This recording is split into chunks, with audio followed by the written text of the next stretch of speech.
నిమీలిత నేత్రద్వయం, శ్రవణంతో దృశ్యం, వీణులతో వీక్షణం, వసంతవల్లరితో సుసాధ్యం. వసంతవల్లరికి స్వాగతం. ఈనాటి వసంతవల్లరిలో సుప్రసిద్ధ సీనియర్ మోస్ట్ కథా రచయిత్రి శ్రీమతి డి కామేశ్వరి గారు రచించిన కథ కుక్క బతుకు వింటారు.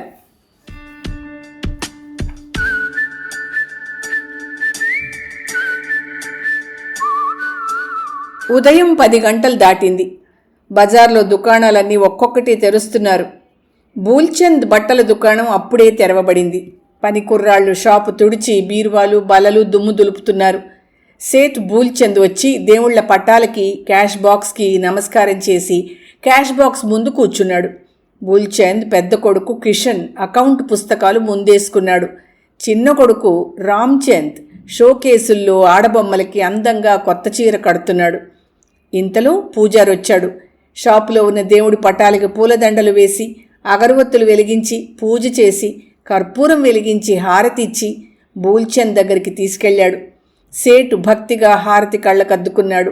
ఇనపెట్టికి హారతి ఇచ్చాడు. కొడుకులిద్దరూ కూడా వచ్చి భక్తిగా హారతి తీసుకున్నారు.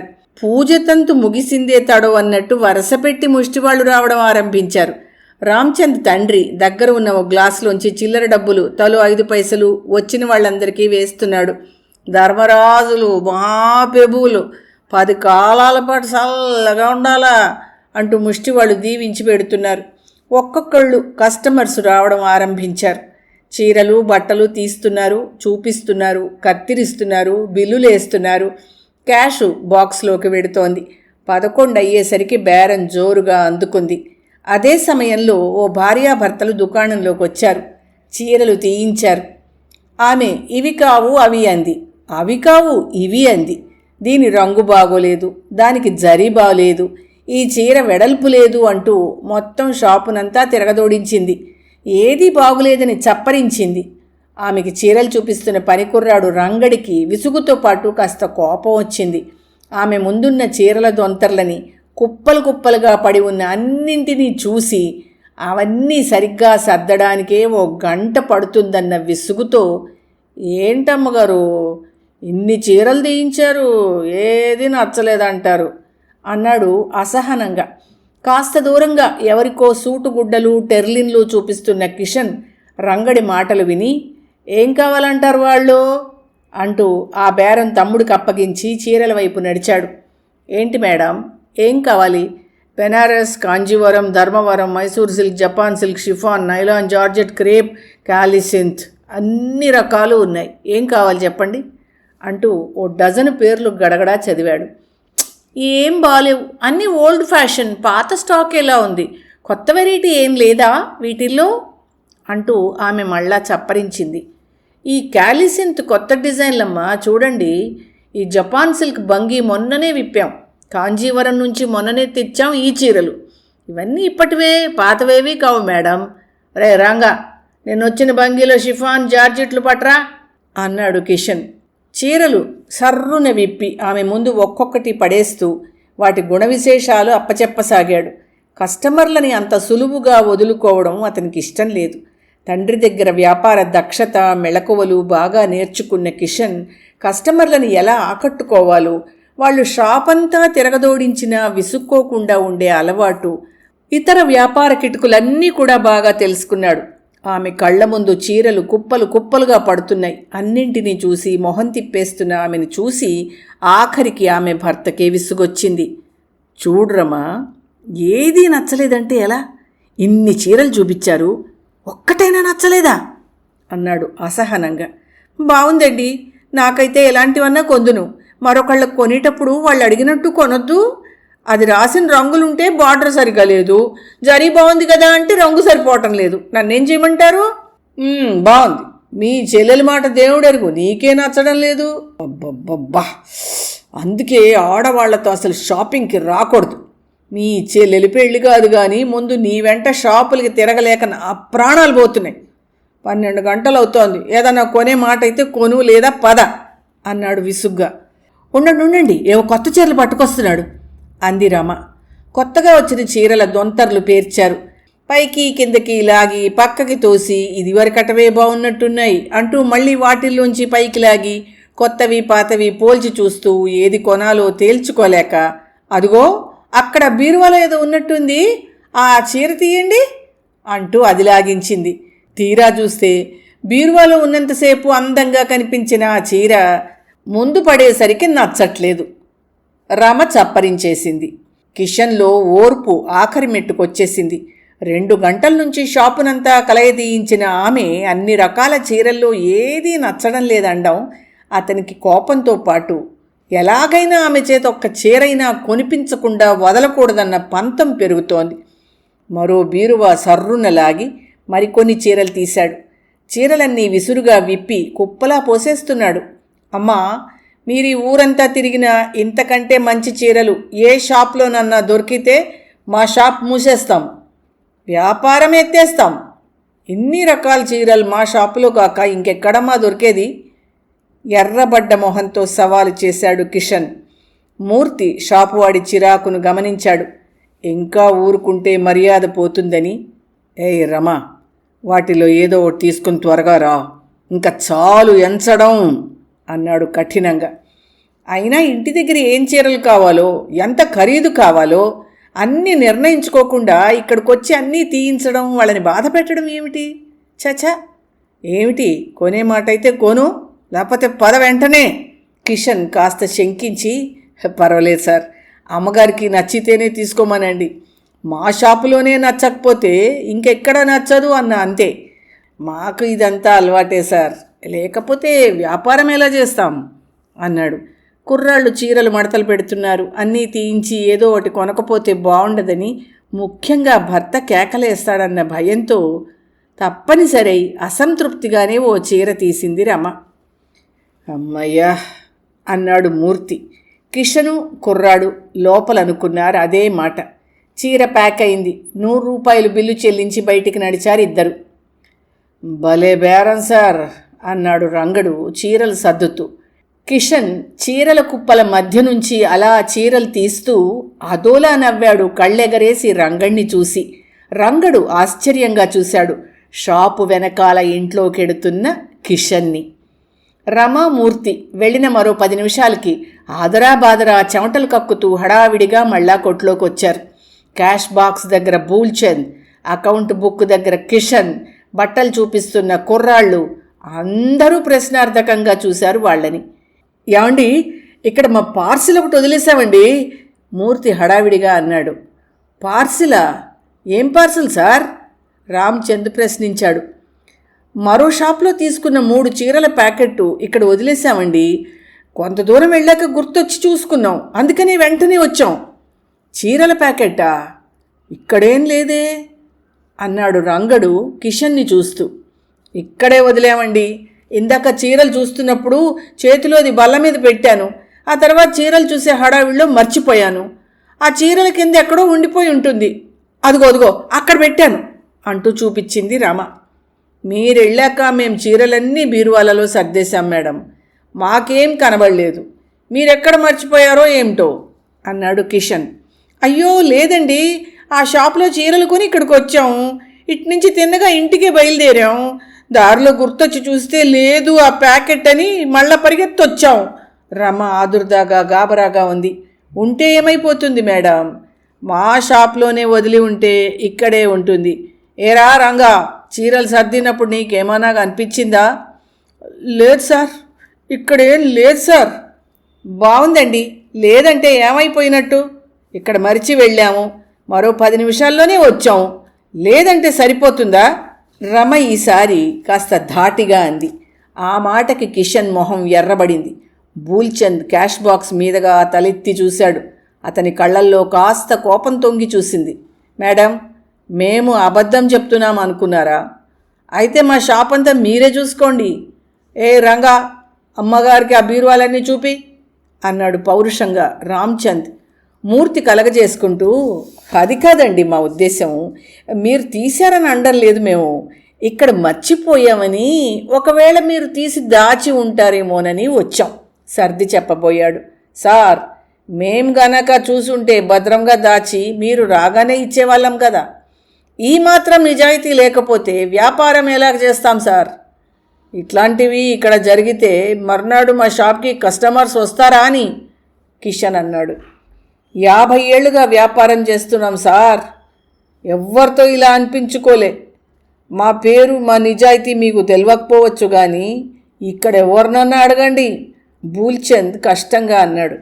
సాధారణంగా ఇంతింత పెద్ద షాపు వర్తకులు ధరలలో బిగిస్తారు, మోసం చేస్తారు కానీ సరుకులోనూ కొలతలు తూకాలు వగైరాల్లోనూ మోసం చెయ్యరని, కస్టమర్స్ పట్ల నిజాయితీలో లోపం ఉండదని మూర్తికి తెలుసు.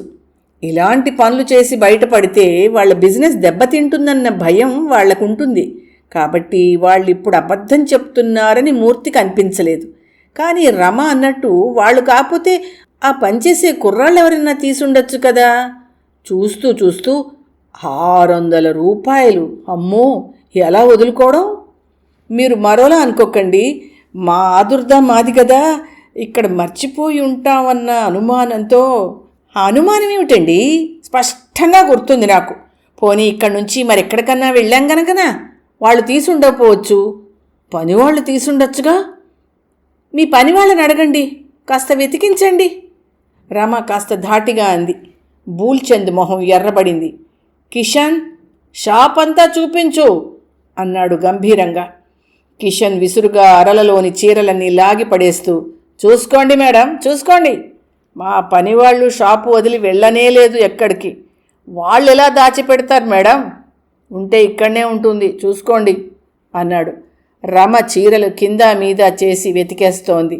మన పిచ్చి కాకపోతే తీసిన వాళ్ళు ఎదురుగా పెడతారా ఏమిటి అంది.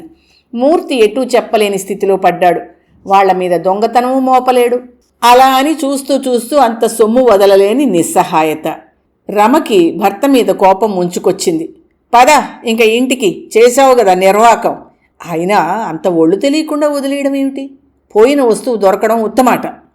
బావుందండి, 1-2 పోనీ లేని ఊరుకోవడానికి 600, అందులోనూ మనవి కావు. అంత సులువుగా వదిలేస్తావా? పోలీసులకి రిపోర్ట్ ఇవ్వండి, వాళ్లే తేలుస్తారు వ్యవహారం. కిషన్ మొహం ఎర్రబడింది. యువరక్తం కదా ఆవేశపడిపోతూ, మేడం ఇందాకటి నుంచి చూస్తున్నాం, మేం దొంగలంటున్నారు, పోలీసులంటే భయపడిపోతాం అనుకుంటున్నారా? దూకుడుగా అన్నాడు.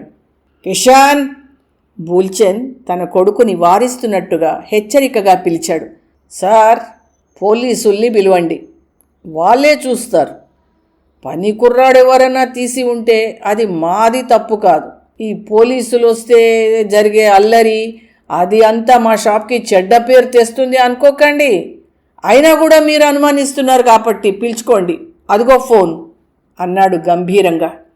వాళ్ళంత ఖచ్చితంగా మాట్లాడుతుంటే రమలో వాళ్ళు తీయలేదేమోననిపించింది. కానీ మరెలా పోయినట్టు? ఆ పని కుర్రాడి మీదే రమ అనుమానం అంతా ఉంది. చీరలు సర్దుకున్నప్పుడు వాడే చూసి ఎక్కడో దాచేసి ఉంటాడు, తర్వాత పట్టుకుపోవడానికి పక్కన పెట్టుకొని ఉంటాడు అని నిశ్చయించుకుంది. అందుకే పోలీస్ రిపోర్ట్ ఇస్తే వాళ్లే నిజం లాగుతారు అనుకుంది. మూర్తి చూస్తూ 600-700 వదల్లేక రిపోర్ట్ ఇస్తే పోయేదే ఉందిలే, అదృష్టం బాగుంటే దొరకొచ్చును కూడా అనిపించి ఫోన్ చేశాడు. షాపులో బూల్చంద్ మొహం గంభీరంగా పెట్టుకుని కూర్చున్నాడు. కిషన్ మొహం గంటు పెట్టుకుని కోపంగా చూస్తున్నాడు. పని కుర్రాళ్ళు భయం భయంగా చూస్తూ నించున్నారు. కొనడానికొచ్చిన ఒకరిద్దరికీ అన్యమనస్కంగానే గుడ్డలు చూపిస్తున్నాడు రామ్చంద్. అరగంటలో పోలీసులు వచ్చారు. కొన్ని ప్రశ్నలు వివరాల సేకరణ అనంతరం మూర్తి తన అనుమానం చెప్పాడు. బూల్చంద్ తమ నిర్దోషిత్వం చెప్పి కావలిస్తే షాపు సోదా చేసుకోమన్నాడు. షాపంతా పోలీసులు గాలించారు. దొంగ సొమ్ము మీకు కనబడేటట్టు పెడతారా? అదిగో ఆ కుర్రాడే మాకు బట్టలు చూపించాడు, తీస్తే వాడే తీసుండాలి, మరోలా పోవడానికి ఆస్కారం లేదు, వాణ్ణి గట్టిగా అడగండి అంది రమ.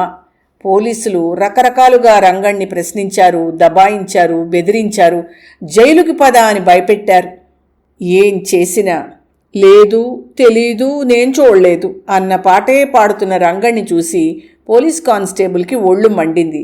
నువ్వు ఇలా ఎందుకు చెప్తావురా దొంగ రాస్కేల్, నీ చేత నిజం ఎలా పలికించాలో మాకు తెలుసురా అంటూ లాఠీతో కొట్టడం ఆరంభించాడు. చెప్పరా, నిజం చెప్పు, ఎక్కడ దాచావో చెప్పు, లేకపోతే ఎముకలు ఇరుగుతాయి రక్తం కక్కిస్తా. నిజం లాగడం మాకు తెలుసురా అంటూ అందిన చోటల్లా లాఠీతో కుళ్ళబొడవడం ప్రారంభించాడు. ఫెడీ ఫెడీమని లాఠీ చప్పుడవుతూనే ఉంది. మొదటి 2-3 దెబ్బల్ని పౌరుషంగా తట్టుకున్నాడు రంగడు. తర్వాత మరో 2-3 దెబ్బల్ని పెదాలు బిగబట్టి బాధ అణుచుకుని భరించాడు.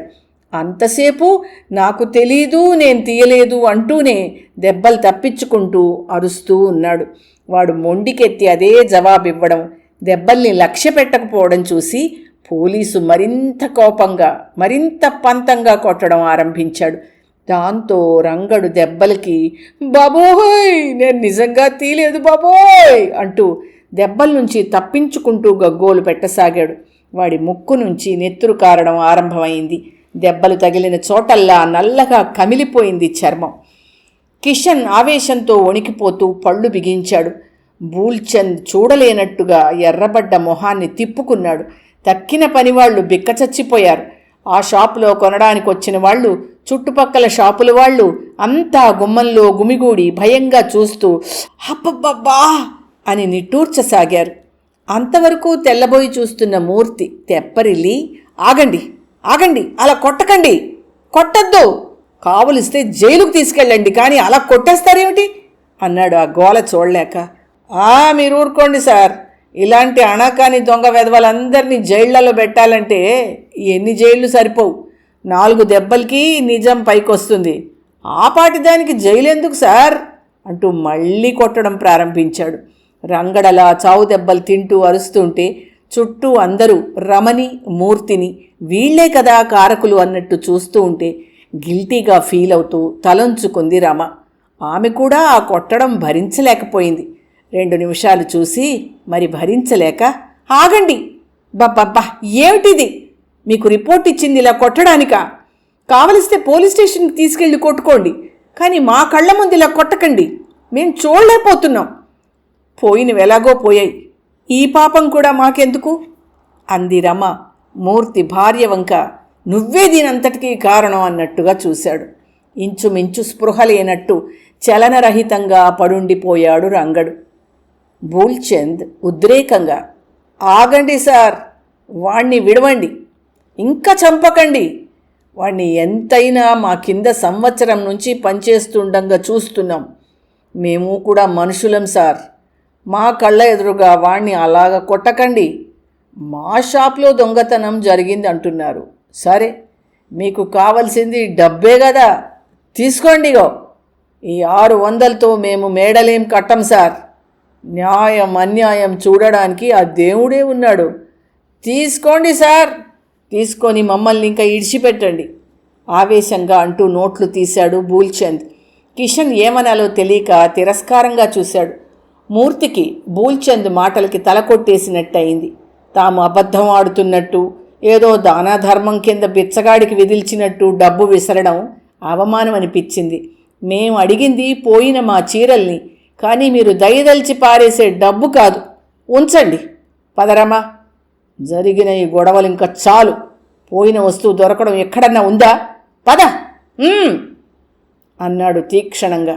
రమ చూస్తూ చూస్తూ అంత డబ్బుని వదల్లేక, అలా అని ఆ రంగణ్ణి పోలీసులు కొడుతుంటే చూడలేక, ఏం చేయాలో తెలియక, ఇంకా ఏమన్నా అంటే భర్త ఊరుకోడన్న భయంతో అయిష్టంగానే కదిలింది. సార్, వీణేం చేయమంటారు సార్, కేసు విత్డ్రా చేసుకుంటారా అన్నాడు పోలీస్.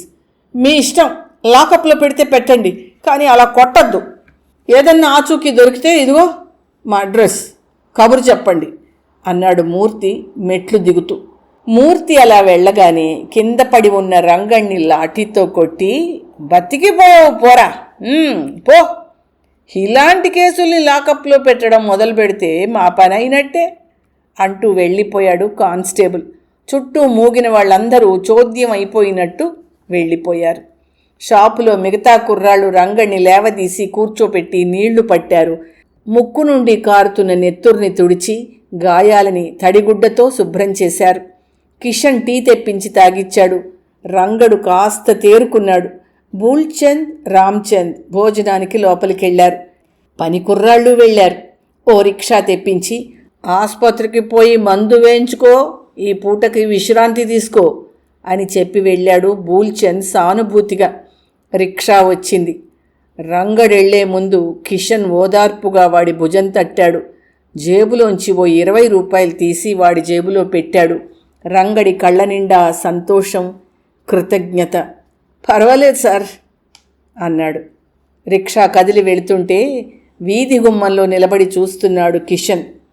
షాపుకి ఎదురుగా కొద్ది దూరంలో ఉన్న ఓ చెట్టు నీడన ఓ ముష్టివాడు అడుక్కు తెచ్చుకున్న అన్నాన్ని తింటున్నాడు.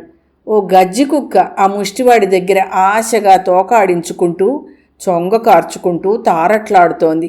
ముష్టివాడు కర్రతో దాన్ని తోలుతున్నాడు. కర్ర ఎత్తి కొట్టినప్పుడల్లా కుయ్యూ అంటూ వెనక్కి వెడుతూ మరుక్షణం మళ్ళీ తోకాడించుకుంటూ దగ్గరికి చేరుతోంది. ముష్టివాడు ఆఖరికి ఓ ముద్ద దానికి పడేశాడు. తిన్న దెబ్బలన్నీ మర్చిపోయి మహాసంతోషంగా ఆశగా ఆ ముష్టి అన్నం పరమాన్నంలా ఆప్యాయంగా తినసాగింది ఆ కుక్క. దాని కళ్ళ నిండా సంతోషము, కృతజ్ఞత, విశ్వాసము.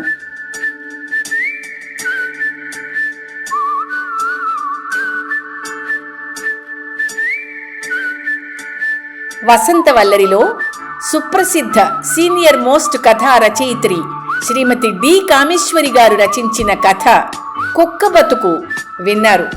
కథాకాలం 1970-75 సంవత్సరాల మధ్య. వసంతవల్లరిలో ఇవాల్టి కార్యక్రమం మీకు నచ్చిందని ఆశిస్తున్నాను. అందుకే లైక్ చేసి మీ మిత్రులకు, బంధువులకు లింక్ను షేర్ చేసి మీ అమూల్యమైన అభిప్రాయాన్ని నాకు కామెంట్ బాక్స్లో తెలియచేయమని, వసంతవల్లరికి సబ్స్క్రైబ్ చేయమని విన్నవించుకుంటూ మీ వసంతలక్ష్మి అయ్యగారికి సెలవు. మరి థ్యాంక్ యూ. వసంతవల్లరి మిత్రులు, శ్రేయోభిలాషులు, వీక్షకులు, శ్రోతలు అందరికీ ఒక విజ్ఞప్తి. గతంలో లాగానే ఎప్పటికప్పుడు నా కథలను విని స్పందన తెలియచేయమని కోరుతూ, నేను చదివిన కథ మీకు బాగా నచ్చినట్టయితే తప్పకుండా హైప్ ఆప్షన్ నొక్కి నన్ను ప్రోత్సహిస్తారు కదూ.